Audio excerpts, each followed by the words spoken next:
Tell everybody how much money you made in 2024. 110,000 be exact. What are you going to finish 2025 with? Oh, I'm on pace to make about 125.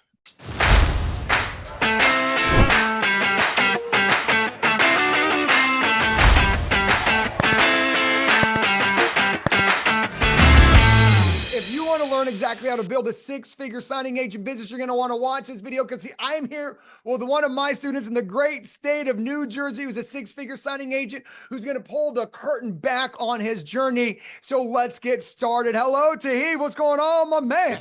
What's going on, Mark? Thank you for having me. Oh my dude, this is a conversation that's been taken way too long to have. Tahiv has been one of my students for 6 years.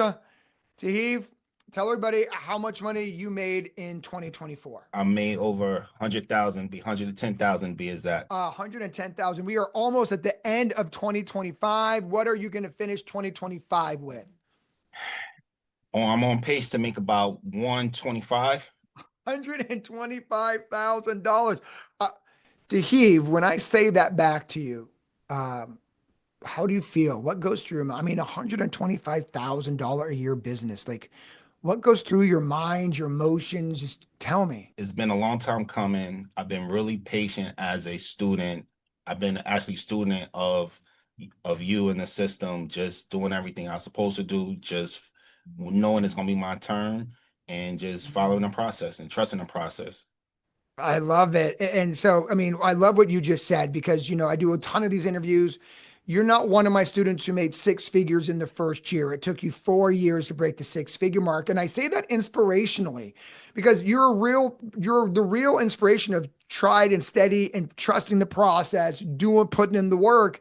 And we're going to talk about that work today, man. So you're going to hear me say this, and you've heard me say this to you a ton of times. I'm so proud of you, dog. Like, I've seen the work you've done over the years, and to know that you've built this for your family is just incredible.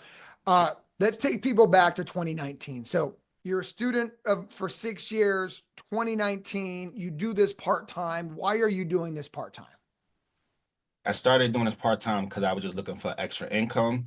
I was in the process of buying my first home. I was living in my in-laws' house, and I came across your podcast on the Bigger Pockets Money podcast, and I just seen a person talking about you can make $75 to $200 just watching people sign papers. And I just fell through the rabbit hole, and 6 years later, and I'm here. Well, let me ask you this, right? A couple of things I want to hear on that. Why didn't you think that was too good to be true?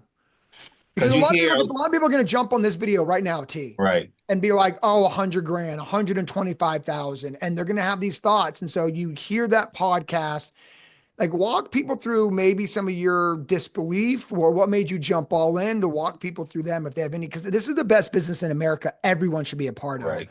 So what made you kind of be like, okay, I'm in on this? Well, it's first you hear a lot of get quick rich schemes, Yep. and you hear a lot of, and that was a time where people always selling different things. But I felt like this could be true because of the podcast where I seen first and they was all about real estate, and they was people that's actually a lot of people were actually doing it, and I just felt like this is something I can do, but I didn't know I can do it in New Jersey. That Gotcha. was the thing. That's what I did question. Like, I don't think this can happen here because you was a Californian guy. Like, that's only on the West Coast. You can't possibly do this here. And I did my research, and I found out this is a thing. So tell me about 2019. I know it's been 5 or 6 years. How much a month are you making at that point? Just 5,000 part-time, I easy, mean, that's a 5,000 a month part-time easy, business. You know what I easy. mean? And this is like, how many Americans would love a part-time business? So 2021 hits, take everybody to that moment. So you're saving up money to buy a house. You got a great full-time job. Mhm. 2021 hits, walk everybody through that. April 2nd, 6:30 a.m., 2021, I was called into the office, and I was told I would be let go because I lost my keys. And this was a job I worked for 15 years, gave my blood, sweat, and tears to them. I never called out. I, I, I left the 190 days, 190 sick days on the table because I never called out. Only time I was really out is when I had my son, I took 2 weeks of maternity leave, and that was part of sick time, but I was always there, dedicated. And that day, I decided I was going to be fully committed to doing this full time. So, I mean, you get laid off after Hmm. 15 years. Yes. What's 15 years. going through Got your laid off. body? What's going Was through your going through my mind? mind. I What was hurt. emotions? Yeah, I didn't know. First, I didn't know how I was going to provide for my family. I didn't know how I was going to tell my wife. I felt less of a man because, I provide for my family. That's what you do. I'm married. I'm not like shacking up. I'm married. I have 3 kids, and I just purchased a home a year. We just purchased a home. I'm like 2 years in, and I'm like, what I'm going to do? And I didn't know how to tell my wife, so I just when I in a conversation, starting a conversation, just telling her that I lost my job, and we talked. She consoled me, and then from that moment, I just thought about it. I said, "Hey, I'm doing this part time. What happens if I do it full time?" And then I just continue to go forward and never Well, look but back. let me just say, I appreciate your vulnerability of that moment. I couldn't imagine. I mean, 3 kids, you just bought a home. I mean, 15 years, you have to assume you have job security after Hmm. 15 years. And then all of a sudden it's gone like that because of a small mistake. I mean, it really shows you that like when you work for someone else, you're really at the mercy of everything they do. And it's almost this false security in this day and age that you have a job for the rest of your life. And so you come home, you're thinking, you're sad, you're telling your wife, you have 3 kids, 3 mouths to feed, and this time they're pretty young. Am I not correct? Yeah, the baby, he's 4, 5. He just started because right during COVID, he's just started preschool, kindergarten. So he's 5. My Yeah. daughter's in high school. My youngest son, the other son, right. He's in middle school. So my kids are young. They're not Yeah. adults. So, I mean, you must have just been devastated. What I love about you, and I don't want to take any credit for this fighter in you, right? It's like, okay, this sucks. I got laid off. I feel my feelings. I told my wife, but I got to get to work. I mean, how lucky did you feel before we get to the building part? Like, imagine if you didn't weren't a part-time signing agent. Where would you be? Like, how grateful were you that you took the chance on a part-time business when you got laid off after 15 years? I was very appreciative because it's crazy. My other part-time job was bartending. So I technically had 3 jobs. I bartend, occasionally on the weekends at a catering company. And I was doing closings part-time. And that was really keeping food on the table, and I had no I didn't have a plan B. I Mhm. thought this was it. I've been at a job 15 years. I thought I was going to retire there and just doing closing part-time, keeping food on the table and doing stuff that I really wanted to do. And at that point I didn't have a plan B. And Yeah. yeah. I mean, if I'm correct, when you told me before the interview started, you were doing the night shifts. Am I correct at that Yes, I was job? working overnight. Yes, from Monday to Saturday mornings. You were doing the graveyard shift, I think some Yes. people call it. Yes, sir. I mean, that job alone must have taken a toll on being present with your family, Yeah. the graveyard shifts. And the reason I say that is because everybody thinks being a signing agent is great because of the money you make. But how much time did this business give you back with your family?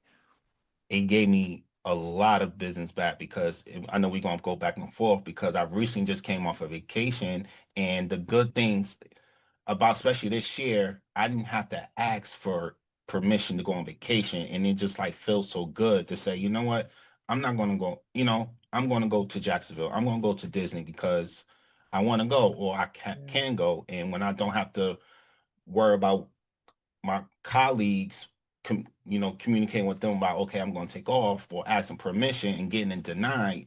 It just makes everything more so sweet about this business and getting paid when you are your own business owner with a signing service. But we could talk about that later as well. Yeah.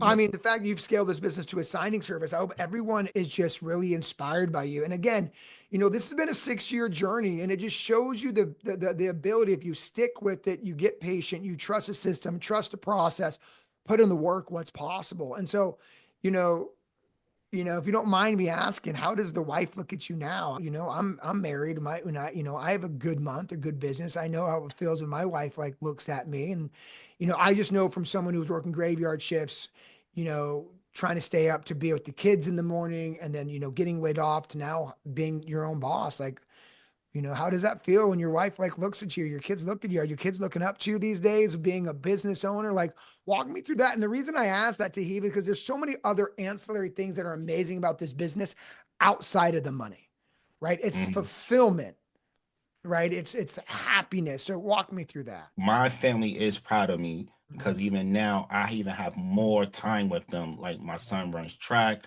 my daughter runs my both my all my kids run track, but particularly, so I have time to go to the track meets, Yeah. be present again without asking for permission. I Right. can I can work a 9 to 5.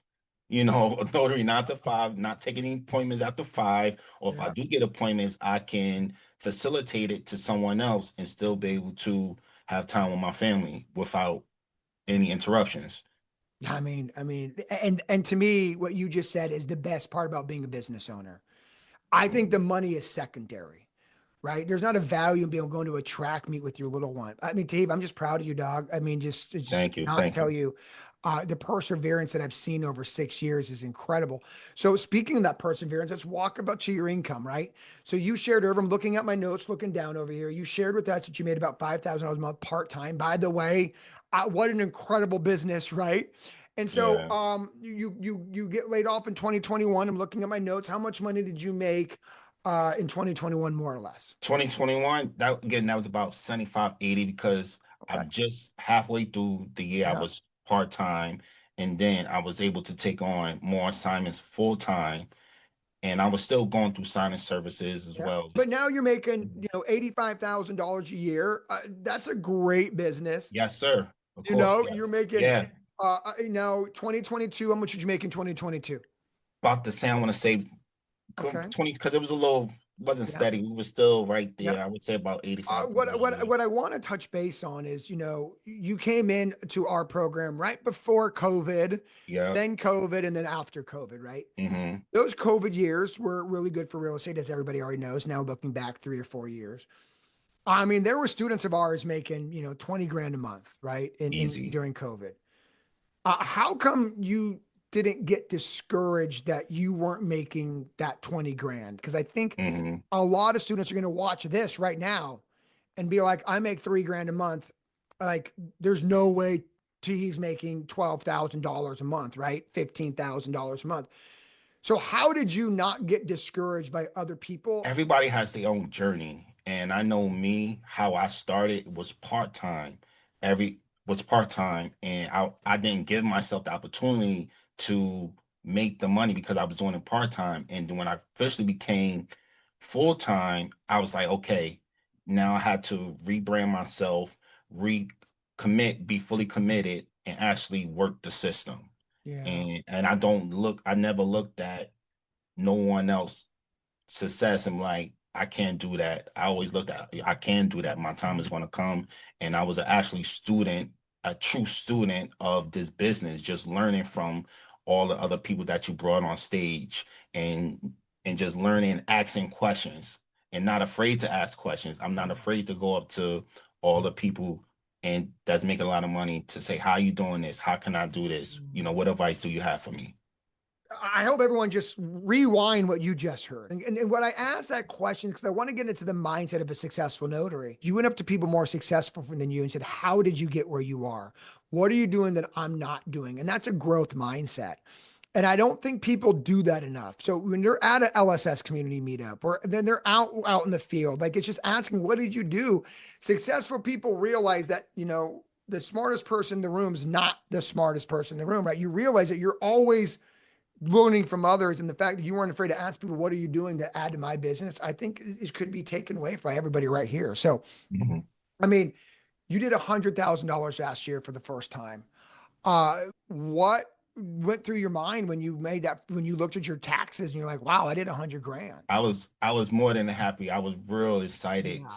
And it just shows me like if I just continue to put in the work be more committed Yeah. and executing more on the plans that I make, I can continue to grow this Yeah. business. And now Grantham Notary signing service is here. Yes, sir. I mean, Yes. the fact you've been able to scale this to a signing service where you're farming out appointments to other notaries. I mean, looking back, I mean, what an incredible journey, man. I am so proud of you, dude. Like, there was no moment of you feeling bad for yourself. There was no moment of like, oh, they're doing it, I'm not doing it. There was just moments I'm going to build, I'm going to keep doing what's in the course, and I'm going to make the money. And look at you 6 years later. Let's go. Hmm. Okay, well, let's get to the juice of what a notary's here for. A question I ask every successful notary I interview is if you can give your best friend just one piece of advice to build their business. One, I know there's a million, but Hmm. Tahiv has one piece of advice. What would that be? If you want to be a notary slash loan signing agent, you have to be that. You can't be a realtor. You can't do field inspections. You can't do I-9s. You can do those. But if you want to scale it to six figures and even seven figures, like people that we see all the time, you have to go all in. You have to do things that nobody else want to do when it's slow. Are you networking? Are you marketing? Are you sending out your emails? Are you grinding? And that's where, a lot of us, even me, when I became full time, I wasn't putting in the work what I know I could be doing. And Mm, and when I see when I was putting in the work, doing a little stuff, going to networking events at least once a month, following up consistently, implementing implementing things that implementing advice yeah. that people were telling me what to do when I'm starting to do it is paying off and it is working for me because people that I've been following up with reach out to me like, oh, you still doing closes? Oh, they finally need my Yeah. services. And I was like, wow, it's working. Well, let me back up and unpack what you said because I'm writing notes over here. Hmm. You said something I think really good in the beginning of the interview. So I'm a natural born entrepreneur. The problem with natural born entrepreneurs is that you like to dig nine holes. And so, what do I mean by that? A lot of entrepreneurs have nine holes halfway dug, but not one hole dug all the way deep. And so, the entrepreneur who doesn't learn quick enough that I got to go deep instead of going wide are the entrepreneurs who always struggle. And they're like, I always have these great ideas, but you're jumping from one great idea to the next great idea to the next great idea, and you're not digging deep and seeing that one great idea till the end, which, by the way, for you is now having a full blown signing service. And so what I Hmm. love is you being transparent enough of like just cut out everything else. Don't be a realtor. Don't be a loan officer. Don't have three other businesses. Focus directly on this business. Go deep. And I think that's a great advice because a lot of us in this industry, the signing aid industry, because you are a business owner, we are natural entrepreneurs. That's why we're willing to take the risk on ourselves. But that attitude also gets us in trouble. We think we can do 14 different businesses all at the same time. And you told everybody, Hmm. I'm looking at our notes right here is you did 3 years of 75, 75, 75,000. And then in 2024, you went to 100,000. And this year, you're going to go even more than that. Do you attribute that jump in income in 2024 by letting all the other businesses go? Yes, because I have, instead of trying to, let's just say, for example, do field inspections or, let's just say I-9s, I say, you know what, let me go to that extra title company. Let me follow Mm, up. Let me work on my CRM. Let me do some of the administration work that would, to able to meet, yeah. excuse me, to able to reach out to clients. And Let when me I let me ask started, you a question that just came top of my head here. A lot of times doing the field inspections, doing the I-9, almost taking the immediate income was almost a scarcity behavior of like, you know what? I got to let go of that income opportunity so I can dig deeper because I know there's more money down here. I may lose a little in the short term by not taking those appointments, but I'll make more in the long term, which has happened for you. Was it a right. little bit of scarcity in like, oh, I got to just take every dollar, which actually hurt your business because you didn't see the abundance of really building a big notary loan signing business? Am I right or wrong? That you absolutely right. Because again, I I provide for my family. I pay all the respectfully, I pay all the bills in my house. And when there's not no food on the table, nobody's eating. The lights gotta stay on. So it was a time where I was like, hey, I gotta, when Mm, signings were yeah. slow, I gotta find another way to make money. And you see the different bells and whistles, you see the different, I guess what's the words I want to use? You see the different opportunity, working Yeah, the shiny opportunities. objects. They call it Yes, the shiny the yes. shiny You object see, syndrome, yes, right? you It's like, see them oh, and you try it. boom. Yes. Oh, you can do this, you can do this. Apostille, you see this different stuff and you want to try it. But then I look at it, it's like, oh, that's another business. You got to learn how to do this stuff. But if I stay right here in this lane and just continue to grow, I think I could be all right. And I'm No, I glad I love made it. that And decision. again, I mean, coming from someone who got laid off, coming from someone who provides, the scarcity is really more of a provider instinct. But it's when you let go of the provider instinct, let the entrepreneurial instinct kick in. And that's what happened to you. And that's why I think it's beautiful. I mean, it took you 4 years to get to 100 grand, but there's lessons you learn on the way. And I'm hoping people take away from this conversations, the lessons you learn so they don't make them and they can get to their income level they want quicker. So I love this. Stay committed. Get rid of the shiny objects. That is your biggest piece of advice for helping someone scale. You're probably my 80th interview, Tahiv, and no one's ever said it. That's why I love still doing these. It's Hmm. really learning to commit. You know, I want to be a realtor part time, lender part time, but you can't be successful in anything that you don't dig deep on. Like you Right. can be good at it. There's a difference between being good and successful, good and great, but you chose to go great. I freaking love that. Is there anything you want to add to that to help somebody else? I just want to thank you for allowing me to finish, finish and follow up. It's nothing wrong with those Right, other side, whatever you want to, opportunities. It's nothing wrong with them. And if I have to get up and do it today, I will. But if I want to do this, if I want to scale to seven figures, if I want to scale to 250,000 and beyond, I know what I have to do. And doing those is not right, something I don't want to do.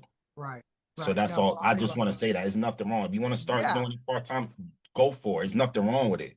yeah. But No, I I agree know with what I you. want to do. Yeah. There's I no wrong or right way to build a business in America. There's just the way that worked for you, and then based off hmm your experience, Exactly. hopefully you can help someone else on their journey.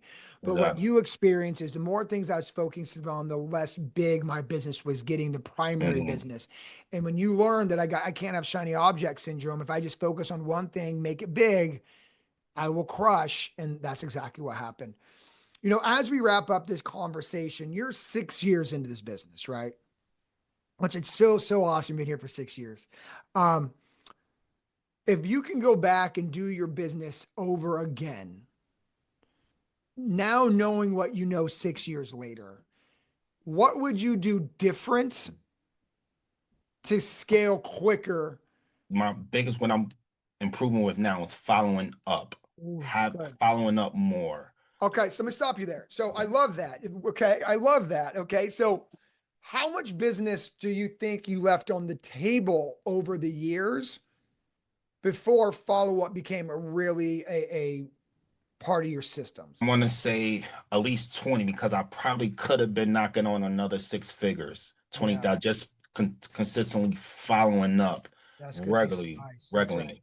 I, Okay, let's go to keep going down this train of thought here. What did you used to do on the lack of follow up versus what you do today? So, what did the old follow up system look like that you wish you would have thrown away earlier?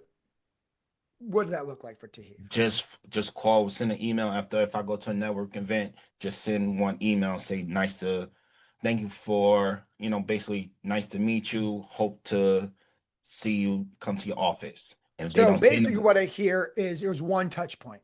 one touch that is yes, not having a proper CRM. And now every week, once I meet someone, I automatically put their information in my CRM. Everyone get them Monday morning emails every every week. So Such your enough. lack of following up, you think you left $100,000 on the table? Yeah, you could say yeah. Yeah, I No, mean, that's a yeah, real number. yeah. And did your lack, I love this. So what he's trying to coach everybody on is, part, how much more money do you think you've made because you've had a better follow-up system? Now I got that 25 to 30 back because now I'm over the 100,000 Yeah. now And, just and I for want everybody to hear that he following up. uses a loan signing system, notary marketing software, which includes the CRM.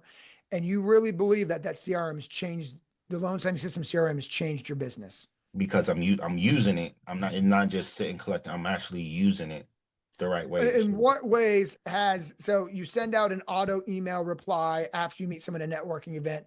What is your, what percentage of people respond back to that email? I would say half because some everyone don't. It's not Yeah. all of them. Some people like no So fit. everyone's getting followed up with that. That is the Yes. magic. And you wish you would have implemented that earlier in your business. At least I would say realistically 2 years. We had 25, probably 2 years ago. I want Yeah. to say right when I became full time because again, I'm still learning. You don't know what you don't know, and I wasn't sure if I'm going to continue to do this.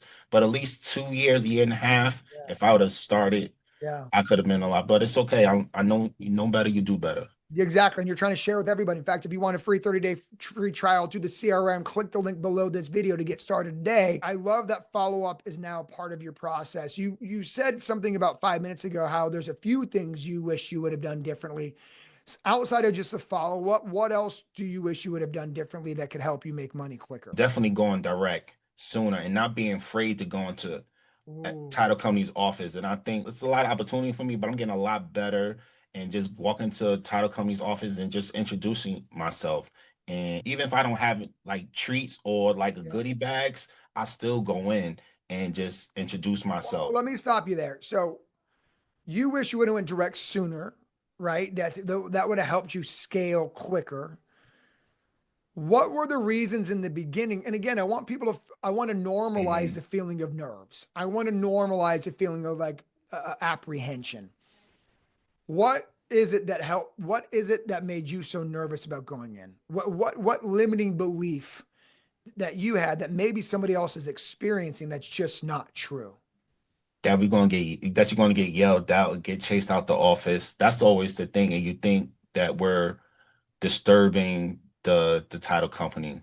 It's not if you go in respectfully, you're gonna get some type of reaction. They're gonna say they're gonna take your card, or if you might get lucky, you may get appointment, or you may get 5 minutes of the escrow or the title company time. I love the vulnerability of like you saying that, like, I was nervous going in. So I think a lot of students have that same feeling, to heave, and everyone's different on how they get through the nerves. The first few times that you're just like, we're so nervous, what mantras, what were you thinking about? What made you just say, I'm gonna do it? And how do you get through those nerves even today? You just gotta go in. I know I'm a provider, and you have to just go in saying, "Hey, Mm, my family's first, and if I can get mm. this a contact one introduction, I'm going to continue to put food on my family I love excuse that. me, food on the Family table." first. Yep. I wrote that down. What I heard is somebody who makes the business bigger than them. And if I think if more people would do that, they would be able to push through those nerves because the nerves never go away. You can't go around the nerves. You got to go through the nerves. And so what I love about what you just said there, T, is like I saw my family in my head. Like I'm a provider. I got to do this for them. So the business almost becomes bigger than actual money. It's about providing for your family, and that allowed you to move through those nerves. So it's cliche, but when your why is bigger than the fear, you can move through the fear. And Mhm. you're just saying, like, look, my family is my why. Like I can't get it if I'm not going in and asking for the business. Look, let's wrap up the conversation of this. It's been an unbelievable conversation. You were sitting by yourself in 2019, coming off a graveyard shift that you just lost your job. One could argue that that was bottom. If someone's sitting at that moment in their life, to heave, what words of inspiration can you give them? Because you've been there. What words of inspiration can you give them to go out, build this business for their family? I would just tell anyone, whether if you're just starting or you've been doing this for a while, just continue to stay dedicated. Just go back if you have the course, if you and the LLS family, just go back and watch the videos. You never can be you always got to be a student of the game. You always got to be a student first, and just go back, refreshing the course, study, stay again. My big thing right now, and that's my word for the this year is commitment and being dedicated to what I want to do. I wanted to grow this business. I wanted to have a signing service, and that's what I have. And that's why I'm here right now today. And I'm going to end with that. I have a signing service, Grantham Notaries. He hires loan signing system, certified signing agent. Look him up. He's in the list in the chorus. Tahiv, I'm proud of you, man. And can't wait to see you on the East Coast Regional. Talk to you soon, brother. Yes, sir. Thank you. Bye.